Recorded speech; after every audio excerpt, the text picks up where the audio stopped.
હે ભાઈ, ભગવાને એવી પ્રતિજ્ઞા લીધી હતી કે હું યુદ્ધમાં શસ્ત્ર નહીં ઉપાડું, તો પણ એમણે પાંડવોની રક્ષા માટે શસ્ત્ર ઉપાડ્યા અને એમની પ્રતિજ્ઞા તોડી.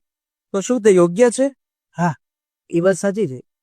અને આવો જ સવાલ છે ને, જ્યારે ભગવાને શસ્ત્ર ઉઠાવ્યા ને તો એ અર્જુને કર્યો હતો કે માધવ તમારી તો પ્રતિજ્ઞા જ તૂટી જાય તમે જો શસ્ત્ર ઉઠાવશો તો એ ભગવાને અર્જુનને કીધું હતું કે હે અર્જુન, હે ગુડાકેશ, નિષ્પાપ અર્જુન સાંભળ, હું પરમ પિતા પરમેશ્વર છું, કે આ ધરતી આ ધરા મારા કયા પ્રમાણે ચાલે છે.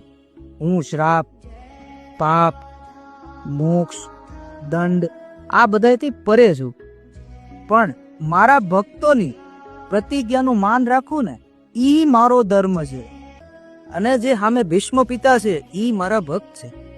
એમણે અને ભીષ્મ પિતાએ છે ને પ્રતિજ્ઞા કરી હતી કે કૃષ્ણની જે પ્રતિજ્ઞા છે ને કે ભાઈ હું શસ્ત્ર નહીં ઉઠાવું, એ હું તોડાવી રહે. અને ઈ પ્રતિજ્ઞાનું માન રાખવા માટે ભગવાને શસ્ત્ર ઉઠાવ્યા, સમજો.